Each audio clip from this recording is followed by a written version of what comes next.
Staying mentally fit during stressful times.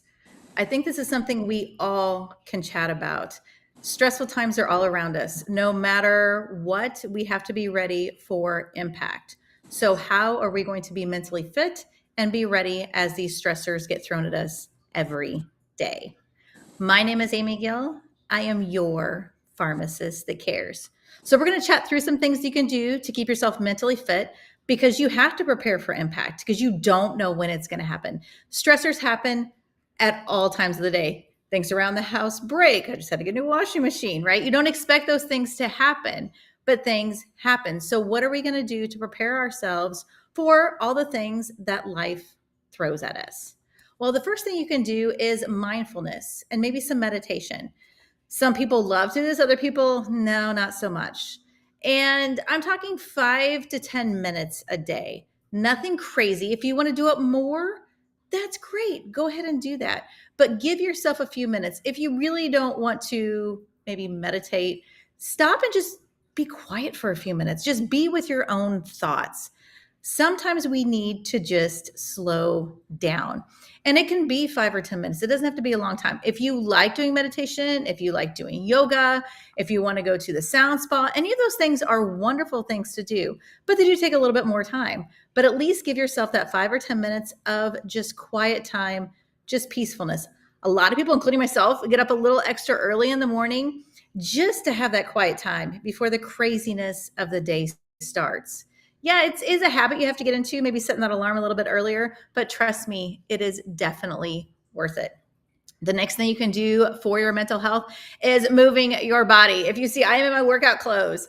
I am heading to do a workout when I finish this live. Is it always easy to do that? No, it's not. You actually have to schedule it. You have to fit that in because, like I said, my washing machine just broke, right? So, I mean, I have laundry just trying to catch up. And there are things to do, and you can keep making those excuses. But if you carve out that time to exercise, even 15 minutes a day, take a walk, join a class, get somebody to go exercise with. If you have stuff at home, use it, okay? Make sure that you use it. Don't use it just to hang your laundry on or just to collect dust. But find those few minutes every day that you can do it. And I guarantee you're going to start to feel better. You know, I always talk about like the day after you start working out, it's that good hurt, right? But you realize how much more energy you have. Even if you're tired, drag yourself in there. I guarantee you will feel so much better just finding that time to do that. Staying connected. Now, I am not talking about on the phone. I'm actually talking about staying connected with your friends, your family, networking in person. If they're not around, then fine. Yes, you can call them, but stay connected with them. Be in those social interactions, get those social connections. It is so important that we have that. That's why I love to network. I make sure I keep that time that I can see my friends, whether it's at a chamber meeting or at our Friday morning meeting. I love that time just to see everybody, to catch up. And that is so important that we surround ourselves with the right people. But it is good for our mental health to get out and about. You don't want to stay at home just in those four walls and that's all you're going to see. So make sure you get out. Now, we want to limit exposure to stressors. So this includes things like social media, right? How many times have you seen a post that either you're intrigued by or maybe angers you, and then you start going down a rabbit hole and reading the comments?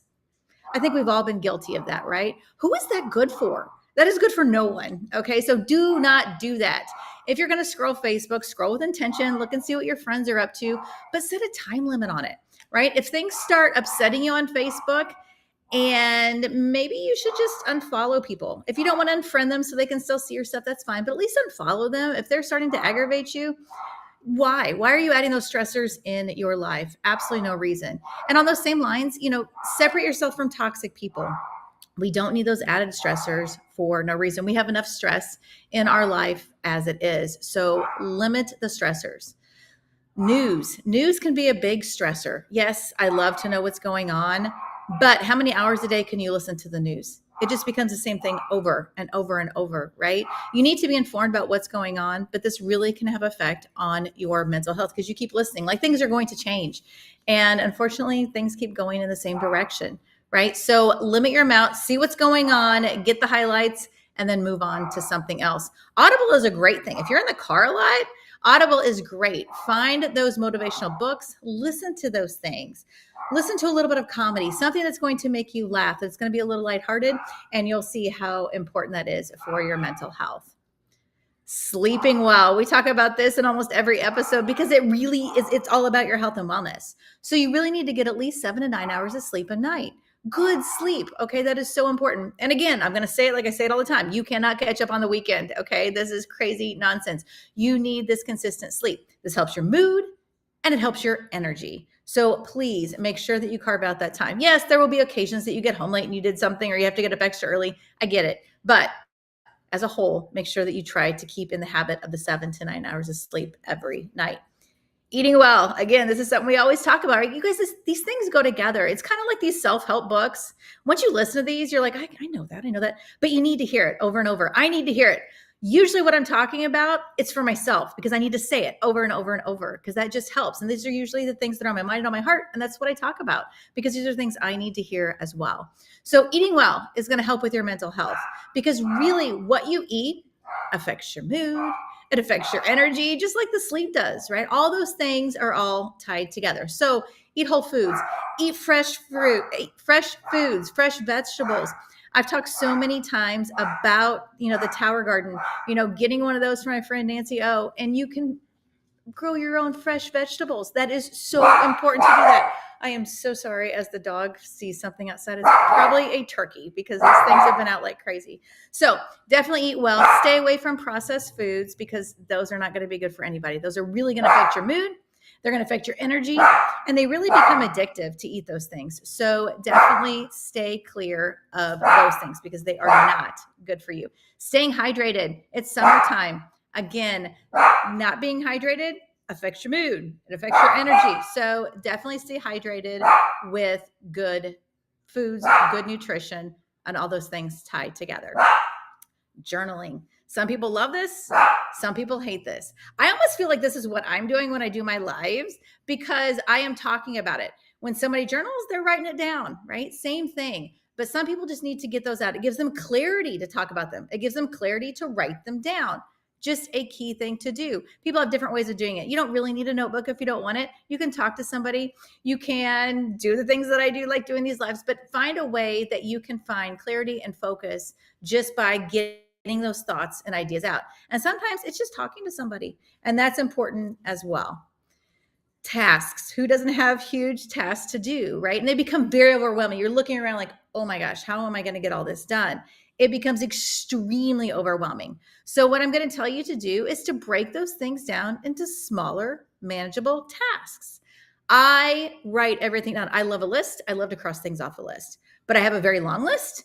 And then I have a list of today is Thursday. This has to get done this morning. This has to get done this afternoon. And those are smaller things. And I know there is no way I'm going to work through the very long list, and that becomes very daunting. But if you do those smaller little chunks, it becomes much easier to do.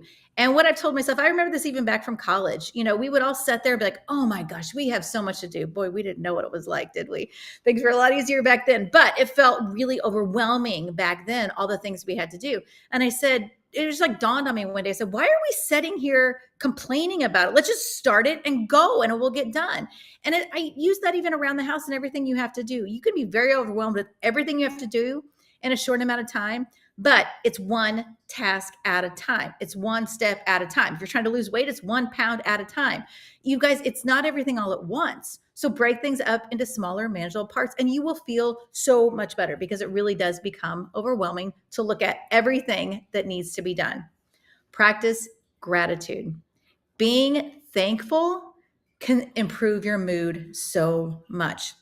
I've had the same discussion before. You have a sink full of dishes.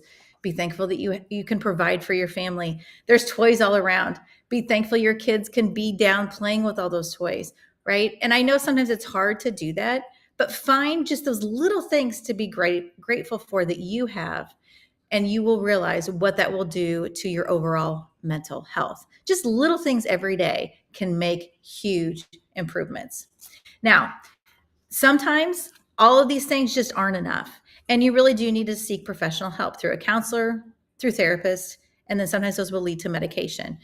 These things need to be done if they need to be done. So if you've been through all these and you're like, this is too much. I still can't get that mental clarity. There is still so much going on that I need just a little more help. Please don't be ashamed of that. Please reach out to someone.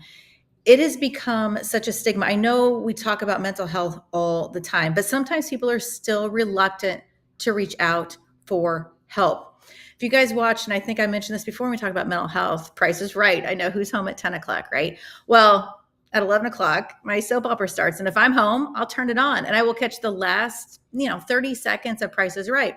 Well, now, Drew Carey, sorry, I had to stop. He's not Bob Barker. Drew Carey. He still talks about, getting your pet, help control the pet population, get your pets spayed or neutered.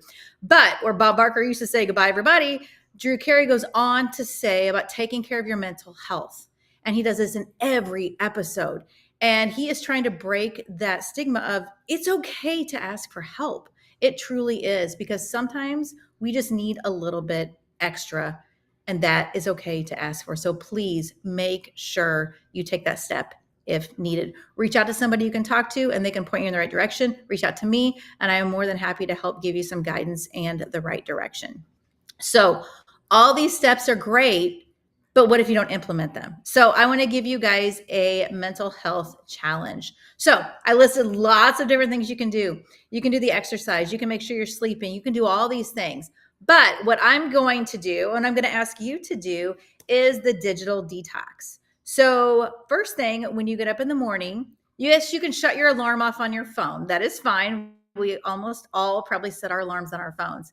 That is all. I want you to touch your phone for at least 30 minutes. Get up. Do your little bit of meditation, have your little bit of quiet time, read, take your shower, whatever it is, have those few, at least 30 minutes before you touch your phone. Then once you touch your phone, the next thing besides shutting your alarm off that I want you to do, you can check the weather, okay? Because I get that. That is first thing I do after shutting my phone off, because I want to know, okay, what's the temperature going to be today? Is it going to rain today? What should the kids wear? Do they need a jacket? Yeah, we need to know that. It's St. Louis. Everything changes like seriously daily, hourly. You never know what the weather's going to be. So that's fine. But please stay off social media for at least 30 to 60 minutes when you get up. That is not good for your mental health. It truly is not. And do you really need to check those emails first thing in the morning? Probably not. Yeah, there might be that occasion that you're waiting for something, but please don't make that a habit. So I'm going to ask you for a 7-day mental health challenge to do the digital detox. So I want to know how you're doing. If you choose to do, in addition to any of these other things, the working out, the sleep, please let me know. I would love that. I'd love to see how everybody's doing. But let's get in these healthy habits for our mental health. It is key, and you will realize what huge impact that will have on your overall health and wellness. My name is Amy Gill.